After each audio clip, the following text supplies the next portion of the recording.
మీకు బంగారం రోడ్డు తెలుసా? ఎప్పుడన్నా చూసిందా? ఎక్కడో కాదులా, మన తెలంగాణలో ఉన్నది. బంగారంతోని దగదగ మెరుస్తుంది, రోజు మెరుస్తూనే ఉంటది. ఇంకా చూడలేదా? అయితే ఎమ్మడ పోయి చూసిరాండ్రి. ఇంకా అడ్రస్ చెప్తలేనని చూస్తున్నారా? ఇగో చూడండి.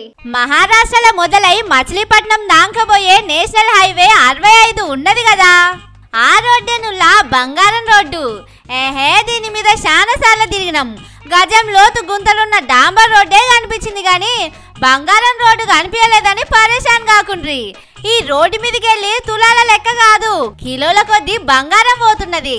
రోజు అటు ఇటు తిరుగుతూనే ఉన్నదట. బస్సు కారో ఎక్కి మన దిక్కొస్తున్నది. మన కాంచెల్లి బస్సు ఎక్కి మళ్ళా అవతల రాష్ట్రాలకు పోతున్నది. అప్పుడప్పుడు నడిమిట్ల మాయం కూడా అవుతున్నది. మొన్న 10 కిలోల బంగారం మాయమయ్యే వరకు ఈ ముచ్చట బయటకు వచ్చింది. ఇవాళ 5 కిలోల బంగారం దొరికింది. ఇంట్లో చాలా బంగారానికి లెక్కలు పత్రాలు ఏం లేవట. ఊర్లకెళ్ళి కూరగాయల గంప పట్టుకొని బస్ ఎక్కినట్టే కిలోల కొద్ది బంగారం బ్యాగ్లో చదువుకొని బస్ ఎక్కి పోయేస్తున్నారట. మనం తులం బంగారానికి 10 పేపర్లు చుట్టి 4 కవర్లు పెట్టి ముళ్ళగట్టి పట్టుకపోతాం. కానీ వీళ్ళకు ఇంత కూడా భయం లేదు. కిలోలకు కిలోలు వేసుకుపోతున్నారు. కానీ ఇంత కథ నడుస్తా అంటే పోలీసు వాళ్ళకు తెలియదట. ట్యాక్సులు వసూలు చేసే ఆఫీసర్లకు సుత తెలియదట. కానీ దొంగలకు మాత్రమే ఎరికైంది.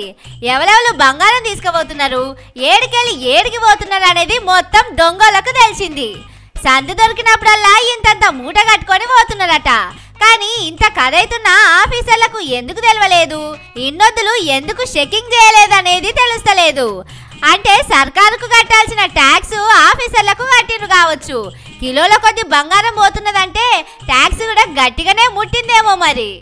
గందుకే వాళ్ళు అటు ముఖాన చూడకుండా వచ్చినని ఈ బంగారం కుప్పలు చూసిన పబ్లిక్ మాట్లాడుకుంటున్నారు. కానీ అసలు దొంగ దొరికిండ్రు కానీ ట్యాక్స్ వసూలు చేసిన దొంగలను ఎప్పుడు దొరకబడతారో.